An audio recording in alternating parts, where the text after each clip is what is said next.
Sir. నమస్తే అమ్మా. ఎలా ఉన్నారు? ఫైన్ అమ్మా. ఓకే, మరి రీసెంట్ టాపిక్ ట్రెండింగ్ గురించి అడుగుతున్నాను. మోహన్ బాబు యూనివర్సిటీకి విద్యార్థుల నుంచి అధిక ఫీజులు వసూలు చేసినందుకు ఉన్నత విద్యా నియంత్రణ పర్యవేక్షణ కమిషన్ స్పష్టమైన చర్యలు చేపట్టిందంట సార్. దీని గురించి మీ ఒపీనియన్ ఏంటి అసలు? What I read in the news paper is that Mohan Babu గారి గురించి మనందరికీ బాగా తెలుసు. కలెక్షన్ కింగ్ అంటుంటారు. మంచి మంచి సినిమాలు తీశారు ఆయన. పిల్లలు చదువుకోవాలి, ఎక్కడా తగ్గకూడదు, బాగుండాలి ఎడ్యుకేషన్, అంటే పునాది కరెక్ట్గా ఉంటేనే పిల్లర్ బాగా స్ట్రాంగ్గా ఉంటుంది అని అంటుంటారు. సో అలాంటి మనస్తత్వం ఉన్నటువంటి ఆయన ఒక కాలేజ్ ఇదంతా నిర్మించి చక్కగా పిల్లలకి పాఠాలు నేర్పించడము ఇలాంటివన్నీ చేస్తున్నారు. మంచి మంచి పనులు. ఫీజులు ఎక్కువగా వసూలు చేస్తున్నారు అని అంటున్నారు. అధిక యూనివర్సిటీ ఫీజులు కూడా తీసుకుంటున్నారు అన్నట్టు కూడా అంటున్నారు. మరి దీని గురించి మీ ఒపీనియన్ ఏంటి? మీరేమంటారు? మీరు పాజిటివ్ ముందు చెప్పారు, మోహన్ బాబు బాగా చేశాడు, కలెక్షన్ కింగ్ అన్నారు, కాలేజీ పెట్టారు. మళ్ళీ అల్టిమేట్లీ ఆయన కూడా ఎంతో కష్టపడి ఒక మంచి సామ్రాజ్యాన్ని నిర్మించుకొని తర్వాత పిల్లలకు మొత్తం ఉచితంగా మంచిగా విద్య నేర్పించాలి అని అంటున్నారు. ఫీజులు వసూలు చేస్తున్నారు అంటున్నారు అధికంగా. దాని మీద మీరేమంటారు? మీరు చెప్పండి, మీ ఒపీనియన్ ఏంటి? మీరు యువర్ సపోర్టింగ్ మోహన్ బాబు ఆ పద్ధతిలో చెప్పారు కదా. సపోర్టింగ్ విధంగా కాదు, వచ్చిన మ్యాటర్ ని నేను మీకు చెప్తున్నాను. మోహన్ బాబు గారు అంటే ఆయన కూడా ఆల్మోస్ట్ నా టైప్ ఆఫ్ ఏజ్ వాడే మోరాలెస్ కొంచెం అటు ఇటుగా వాట్ ఐ రెడ్ అంటే మీడియాలో వచ్చిన దీని ప్రకారంగా ఈ వాజ్ ఎ డ్రిల్ టీచర్. అంటే కెరీర్ ఎక్కడి నుంచి మొదలుపెట్టి కొన్ని వందలకి సినిమాలు ఆవిడ వందల రూపాయల రెమ్యూనరేషన్తో సినిమాలు చేసి ఈ came to the top. That is a different question of.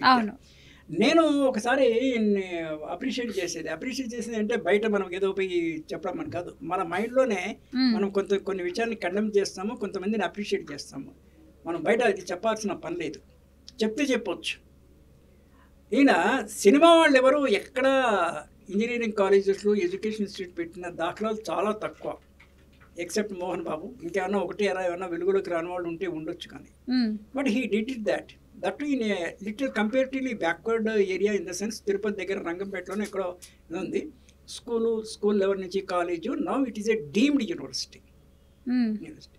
అంటే మనిషి డైనమిక్ ఉంటుంది, మెంటాలిటీ ఒకే స్థిరచిత్తము ఉండదు. పెట్టినప్పుడు ఇంటెన్షన్ బాగానే ఉంటుంది, చాలా రోజులు బాగానే పనిచేసింది. అది పెట్టి కూడా 30-40 years అవుతుంది, చాలా రోజులు అయింది, సుమారుగా 30 years అయితే అయింది నాకు తెలిసి. ఈ కాంట్రవర్సీ ఈ మధ్యనే వచ్చింది. 15 లక్షల రూపాయలు పెనాల్టీ వేసింది. Penalty they paid it. Now the pending allegation is that some figure I don't know, some few hundreds of crores they have collected more fees. Regulated fee అని ఒక కాన్సెప్ట్ ఉంది, కన్వీనర్ కోటా అనేసి. These are the nitty gritty of any admission these things. వీళ్ళు ఎక్కువ collect చేసిన fees it should be refunded within 15 days to the parents of the students అని. That is the అవును, ఎవరి మనీ వాళ్ళకి ఇచ్చేయాలి. ఎంతవరకు వసూలు చేశారో డబ్బులు అంటే ప్రాబ్లీ దీస్ పీపుల్ మే. ఇప్పుడు ఆ యూనివర్సిటీని, ఆ కాలేజెస్, స్కూల్స్ని కూడా బంద్ చేయాలని అంటున్నారు. ఇప్పుడు ఎవరు ఏదైనా అనొచ్చమ్మా, ఎవరు ఏదైనా అనొచ్చు, అది వేరే విషయము. But it's ultimately up to the education department of the state government or it's university status కాబట్టి యూనివర్సిటీ గ్రాంట్స్ కమిషన్ ఉంది, సో ఎన్సీఆర్టీ ఉంది, so they take a call on it. ఇక్కడ మనకి సంబంధించిందంటే it's unfortunate in India that education, health ఈ రెండు కూడా they have taken a commercial status, industry status. Commercial status ఉండకూడదు. ఈ రెండు సమాజానికి ఉచితంగా ఇవ్వాలి. It should be funded by the government from the tax payers money.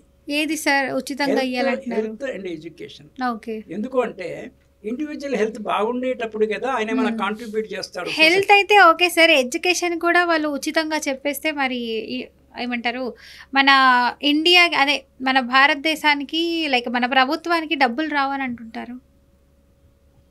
చదువుకున్న తర్వాత మీకు ఫ్రీగా ఎడ్యుకేషన్ ఇచ్చారనుకోండి, ఐఎమ్ జస్ట్ టెల్లింగ్, ఎడ్యుకేటెడ్ అయిన వాడు he will contribute to the economy కదా. ఏదో ఉద్యోగం చేసి ప్రొడక్టివిటీతోనే హీ విల్ కాంట్రిబ్యూట్ ఇట్ను. ముందు ఫ్రీ ఇచ్చి కావాలంటే government can pit this one, వాళ్ళ ఉద్యోగం సంపాదన బట్టి whatever they can collect from them they can collect it. చాలామంది డబ్బులు లేక, చదవడానికి డబ్బులు లేక చదువు మానేసిన సందర్భాలు చాలా ఉన్నాయా లేవా? ఉన్నాయి.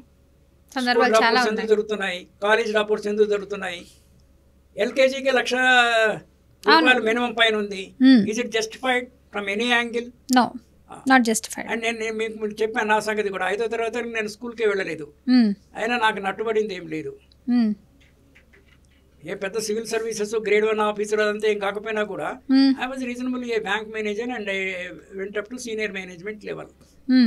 So again I reiterate the point that health education ఈ రెండు should be freely given in any country. We are talking about or this one because the health of the individual is reflected in the health of the society. The knowledge of the individual is reflected in the knowledge of the society. Okay. మన దగ్గర ఉండేవాళ్ళు ఉన్నారు 10% 20% ఉన్నారు, కానీ మిగిలిన వాళ్ళంతా society ladder లో చాలా మంది అన్ఎడ్యుకేటెడ్ ఉన్నారు కదా, చాలా మంది సిక్ పీపుల్ ఉన్నారు కదా. It should not happen that way. Okay. So this is the thing we should know that what exactly happened. కొంత దాంట్లో ప్లస్ ఉంటుంది, మైనస్ ఉంటుంది. ఇవన్నీ మోహన్ బాబు నోటీస్లోనే జరిగినాయని కూడా మనకి అనడానికి లేదు కదా. మీరు యూనివర్సిటీ అన్నప్పుడు there is a VC, there is a registrar, there is a admission, this one. ఎక్కడ ఎవరు ఏం చేశారో తెలీదు. నేను ఇందాకనే మీకు using a word corruption and malpractices అనేది. So what exactly went on, we do not have a ultimate. ఏదో మిస్టేక్ అయింది కాబట్టి అంత అయింది, లేదంటే అలా ఎందుకు చేస్తారు అని అంటున్నారా? My point is that education commerce అయిపోయింది, కాకూడదు అని నేను చెప్తున్నాను. ఓకే. ఇప్పుడు ఇదొకటి మన టిప్ ఆఫ్ ద ఐస్బర్గ్. చాలా కాలేజీలు కూడా లక్షల్లో ఫీజు వసూలు చేస్తున్నాయి కదా. అవును. ఇప్పుడు ఎంబీబీఎస్కి ఎంత ఉంది ఫీజు? ప్రైవేట్ సీట్ కావాలంటే మీకు 6 కోట్ల పైనే ఉంది సార్. చాలా పెద్ద ఫిగర్ చెప్తున్నారు మీరు. నేను 70-80 లక్షలు అనుకున్నాను పర్ ఇయర్. ఎక్కడి నుంచి వస్తాయి డబ్బులు? 6 కోట్లు ఉంటే ఏదైనా మంచి బిజినెస్ పెట్టుకోవచ్చు కదా. ₹1 కోటి కూడా you can earn a lot. కోటి పైనే ఉంది సార్ ఇప్పుడు ప్రెసెంట్ అయితే. కోటి పైన ఉంది. 70-80 లక్షలు ఉన్నట్టు నాకు సుమారుగా. వితౌట్ మెరిట్, ఏ మేనేజ్మెంట్ కోటా అంటాము మనం. ప్రధానికి ఒక పదాలు క్రియేట్ చేసుకుంటాం. మేనేజ్మెంట్ కోటా అదొక 20% 10% వాళ్ళకి ఎట్లా ఉంటుంది, వాళ్ళు ఎవరికైనా ఇచ్చుకోవచ్చు. ఎన్ఆర్ఐ కోటా, అక్కడ ఎన్ఆర్ఐ ఎవరు రారు, ఆ ఎన్ఆర్ఐ కిందనే లోకల్ వాళ్ళకి ఇస్తారు, డబ్బులు ఇస్తూ చాలు. ఎన్ఆర్ఐకి ₹1 nothing. NRI he can pay కోటి, కానీ ఎన్ఆర్ఐ కోటలో లోకల్ వాడు కూడా పాపం కష్టపడి ₹1 పెడతాడు. సో దిస్ ఈస్ అల్టిమేట్లీ ఐసే ఈ పర్టికులర్ దేంట్లో. అయితే ఫైనల్లీ ఇష్యూ గురించి మీ ఒపీనియన్ ఏంటి, ఏం చెప్పాలనుకుంటున్నారు మన బీఆర్కే వ్యూవర్స్? నేను చెప్పాలనుకునేది ఏంటంటే పేరెంట్స్ స్టూడెంట్స్ జాగ్రత్తగా ఉండి, మీరు నార్మల్గా ఒక డిగ్రీ చేస్తే సివిల్ సర్వీసెస్ ఎగ్జామినేషన్ రాయొచ్చు కదా, ఐఏఎస్ ఐపీఎస్ ఎగ్జామ్స్ రాయొచ్చు కదా. మరి లక్షల ఫీజు కట్టి మీరు ఇంజనీరింగ్ కానీ మెడిసిన్ కానీ ఇంకోటి కానీ చదవాల్సిన అవసరం ఏముంది అంటే this is subject to debate. మీకు ఇంట్రెస్ట్ ఉంటే చదవండి, డబ్బులు ఉంటే కట్టండి, కానీ డబ్బులు లేనివాడు you need not go into that race. డబ్బులు లేవు మన దగ్గర. I'm from a lower middle class family or economical weaker section. ఇంట్లో చదువుకో, డిస్టెన్స్లో డిగ్రీ పాస్గా కష్టపడి చదువు, డైలీ న్యూస్ పేపర్ చదువు, జనరల్ నాలెడ్జ్ పెంచుకో, నీకు ఏఎస్ఎం పీడిఎఫ్ అని చెప్పాను ఇందాక, కాంపిటెన్సీ పెంచుకో, crack your civil services examinations. మీకు ఆపర్చునిటీస్ బాగున్నాయి, కష్టపడాలి. కష్టపడకుండా సింపుల్గా ఏది రాదు. అండ్ పులిని చూసి నక్కవాతలు పెట్టుకున్నట్టు వాళ్ళ మన ఇంటి పక్కింటి ఆయన వాళ్ళు చేర్పించారు కదా 10 లక్షల ఫీజు కట్టి, నేను కూడా మా పిల్లవాడిని చేర్పించాలి. Don't go for that unwanted competition. నీకేది కుదురుతుంది, నీ వల్ల ఏమవుతుంది, నీ ఫినాన్షియల్ అండ్ అదర్ కండిషన్స్ పట్టి పోవాలన్న ఉద్దేశము. బట్ ఎనీవే ఈ పర్టికులర్ ఇన్స్టిట్యూట్ గురించి కూడా చెప్తే కూడా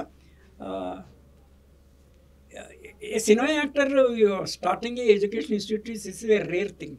So to that extent I appreciate it. కానీ ఒకప్పుడు అప్రిషియేట్ చేసింది ఎల్లకాలం ఉండదు, ఎక్కడో దగ్గర తప్పు జరిగి ఉంటుంది కదా. అందుకే parents gone to the government and all. Government machinery కూడా ఎఫెక్టివ్గా ఉండాలి. అంటే పేరెంట్స్ కంప్లైంట్ చేయకపోతే ఈ కేసు బయటకు వచ్చేది కదా కదా. So what does it mean, what we should understand by this? కుంభకాయ అన్నారంటారా? కుంభకని కాదమ్మా. ఇప్పుడు పేరెంట్స్ భయపడో దేనికో వాళ్ళు కంప్లైంట్ చేయలేదు అనుకో, ఇది ఇట్లానే ఉండేది కదా. అవును, బయటకు వచ్చే విషయం కాదు. అంటే బయ్యర్ బిహేవియర్ అని ఇంకో కాన్సెప్ట్ ఉంది మార్కెట్ లో. అంటే పాపం చాలా మంది అమాయకులు ఉంటారు కదా, కెపాసిటీ ఉండదు, దే కెనాట్ ఫైట్ కదా. అవును, how can they fight against institute?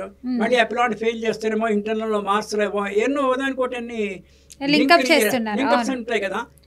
Black mailings ఎక్కువ అయిపోతున్నాయి. సో దీనివల్ల కొంతమంది చెప్పలేకపోతున్నారు, కొంతమంది కొంచెం పొలిటికల్ గా ఇంకెవరైనా బాగా తెలిసిన వాళ్ళు పట్టుకొని బ్యాక్గ్రౌండ్ వల్ల చెప్పేస్తున్నారు బయట. ఓకే, మీ ఒపీనియన్ ఇంతే అంటారా? అన్ని చోట్ల జరిగేదే, ఇది వెళ్తుల్లోకి వచ్చింది, రేపు రోజున ఇంకోటి రావచ్చు. ఓకే, లేకపోతే అక్కడ ఎవరు బయటికి చెప్పకపోవచ్చు. ఏదైనా జరగచ్చు, ఎప్పుడైనా జరగచ్చు. అందుకే సమాజంలో సమాజం యొక్క ఆరోగ్యాన్ని పరిరక్షించే బాధ్యత ప్రతి ఒక్కడి మీద ఉంది అంటారు. ఉంది.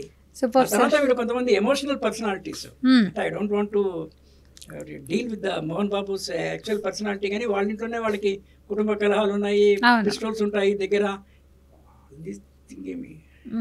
ఓకే సార్, మానసిక స్థైర్యం ఉండాలి కదమ్మా, మెంటల్ స్టెబిలిటీ, సింపుల్ లివింగ్ ఉండాలి. నువ్వు 100,000 లక్షల కోట్లు సంపాదించినా కూడా living should be simple. Padma awards మనం ఎవరికి ఇస్తున్నావో ఎందుకు ఇస్తున్నావో తెలీదు. ఇప్పుడు కొంచెం బెటర్, అప్పుడప్పుడు కొంచెం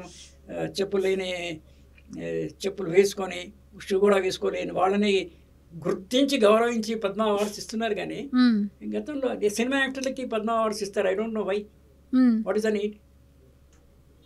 వేరే రంగాల్లో లేరా? అంటే వీరు ప్రతి రంగాన్ని ఒకటి పెట్టుకుంటారు, ఏదో ఆర్ట్ అంటారు. Art, cinema is not an art. Cinema is commercial status వచ్చిన తర్వాత అదేముంది, ఏం లేదు, it's a business thing. So ఇట్లా సమాజంలో, సంఘంలో చాలా సంస్కరణలు రావాల్సి ఉన్నవి, రావట్లేదు, రావు. This goes that way only. మనం చేయగలిగింది లేదు, అప్పుడప్పుడు ఇలా మాట్లాడుకోవడం తప్ప. ఓకే, థ్యాంక్ యూ అండి, మంచి ఇన్ఫర్మేషన్ ఇచ్చారు. సో చూసారు కదండి, ఇది ఇవాల్టి వీడియో. నెక్స్ట్ ఎపిసోడ్లో కలుద్దాం. చూస్తుండేనండి BRK ఛానల్.